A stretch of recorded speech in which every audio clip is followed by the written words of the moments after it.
পাহাড়ের কোলে এক বিশাল সবুজ উপত্যকা। সেখানেই এক ছোট্ট কুঁড়ে ঘরে থাকত খালিদ নামের এক যুবক। খালিদ ছিল একজন রাখাল। মালিকের দেওয়া কয়েকটি ছাগল চড়িয়েই তার দিন কাটত। তার জীবনটা ছিল খুব সাধারণ।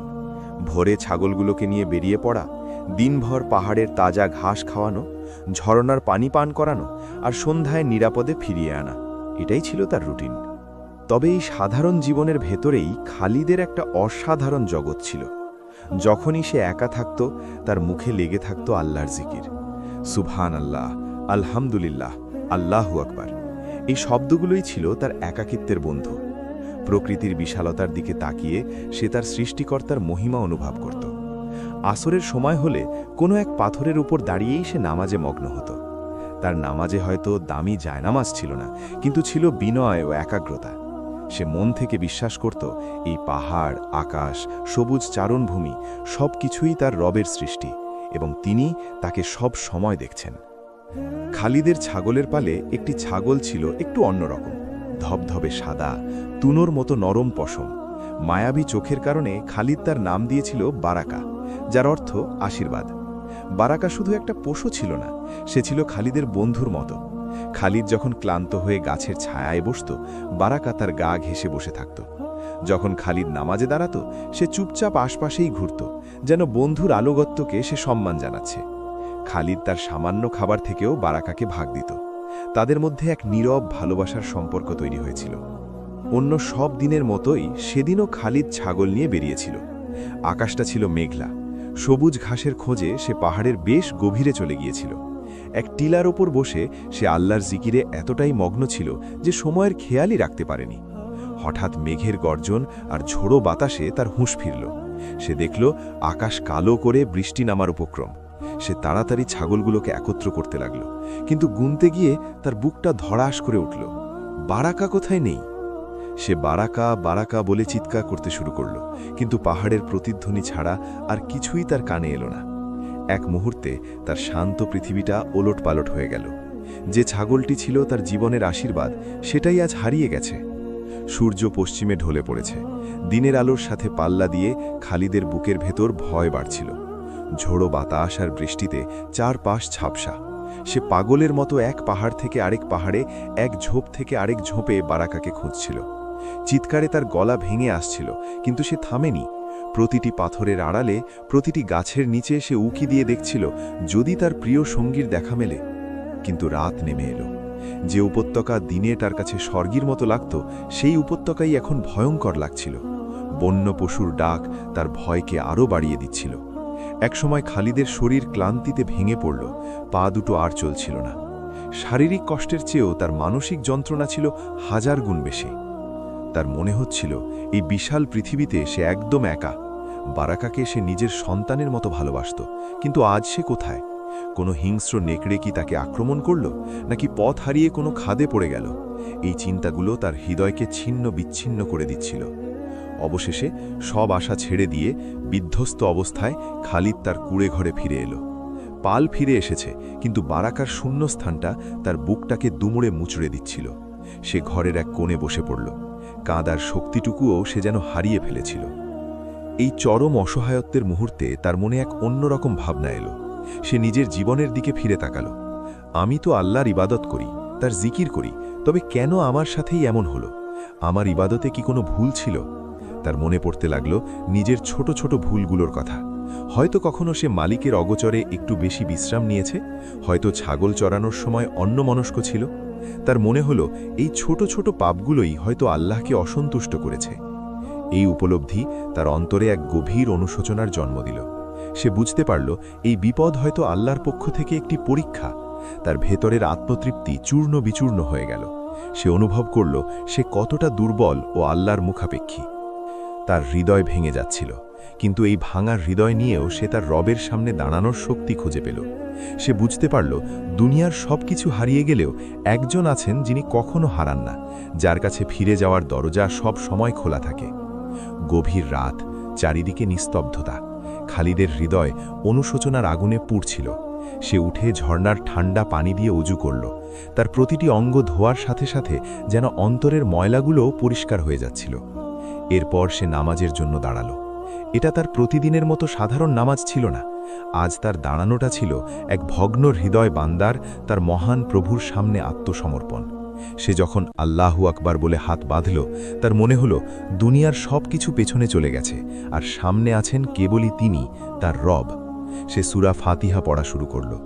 ইয়াকা নাবুদু ওয়া ইয়াকা নাস্তাইন, অর্থাৎ আমরা কেবল তোমারই ইবাদত করি এবং তোমার কাছেই সাহায্য চাই। এই আয়াতটি বলতে গিয়ে তার গলা ধরে এলো।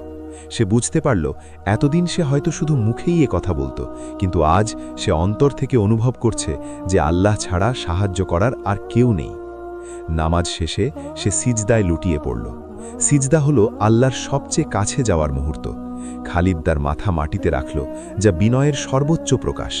আর এরপর তার সব বাধা ভেঙে গেল।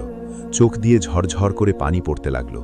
সে কোনো সাজানো ভাষায় দোয়া করছিল না, বরং একজন অসহায় সন্তান যেভাবে তার দয়াময় বাবার কাছে মনের কথা খুলে বলে, ঠিক সেভাবেই বলছিল। সে কাঁদতে কাঁদতে বলল, হে আমার রব, হে আর রহমান, হে আর রহিম, আমি এক গুনাহগার বান্দা।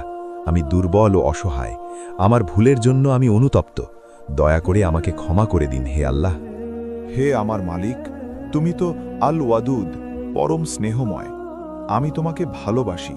হে আল্লাহ, আমার প্রিয় বারাকাহকে আমি তোমার জন্যই ভালোবাসতাম, কারণ সে ছিল তোমারই একটি সুন্দর সৃষ্টি। সে আমার নিঃসঙ্গ জীবনের একমাত্র সঙ্গী ছিল। আজ সে হারিয়ে গেছে। আমার বুকটা ফেটে যাচ্ছে হে আল্লাহ। আমি জানি না সে কোথায় আছে, কেমন আছে, কিন্তু তুমি তো সব কিছু জানো। তুমি তো আল আলিম, সর্বজ্ঞানী। যদি সে বেঁচে থাকে তবে তাকে আমার কাছে ফিরিয়ে দাও, আর যদি এটা আমার জন্য পরীক্ষা হয় তবে আমাকে ধৈর্য ধরার শক্তি দাও। হে আল্লাহ, আমার এই দুর্বল অন্তর আর সইতে পারছে না। তুমি আমার ওপর রহম করো। তার দোয়া কোনো সাধারণ আবেদন ছিল না, এটা ছিল এক বিশুদ্ধ হৃদয়ের আর্তনাদ। তার প্রতিটি শব্দ ছিল আন্তরিকতায় মাখা। সে আল্লাহর সুন্দর নাম ধরে ধরে তাকে ডাকছিল। সেই রাতে খালিদ ঘুমায়নি। সে তার জীবনের সবচেয়ে আন্তরিক প্রার্থনা করেছিল। তার হৃদয়টা হালকা হয়ে গিয়েছিল, কারণ সে তার সব কষ্ট তার রবের কাছে সঁপে দিয়েছিল। সে জানে না তার দোয়া কবুল হবে কিনা, কিন্তু তার মনে এক অদ্ভুত শান্তি কাজ করছিল। সে অনুভব করছিল আল্লাহ তার কথা শুনেছেন। রাতের অন্ধকার কেটে গিয়ে ভোরের আলো ফুটছে। খালিদ নামাজের পর ক্লান্ত শরীরে কুড়ে ঘরের দরজায় এসে বসল। তার মনটা আগের চেয়ে শান্ত, কিন্তু বারাকাহকে হারানোর কষ্টটা এখনও আছে। হঠাৎ করেই দূরের পাহাড়ের চোড়ার দিকে তার চোখ গেল। একটি সাদা বিন্দু ধীরে ধীরে নিচের দিকে নেমে আসছে। প্রথমে সে ভাবল এটা হয়তো তার চোখের ভুল। সে চোখ কচলে আবার তাকালো। বিন্দুটি আরও স্পষ্ট হল। তার বুকের ভেতরটা আবার ধুকপুক করে উঠল। এ কি তবে বারাকাহ? বিন্দুটি যত কাছে আসছিল, খালিদের হৃৎস্পন্দন ততই বাড়ছিল। অবশেষে সে স্পষ্ট দেখতে পেল, এ তো তারই বারাকাহ। ধবধবে সাদা শরীর, মায়াবী চোখ। সে অক্ষত অবস্থায় ফিরে আসছে।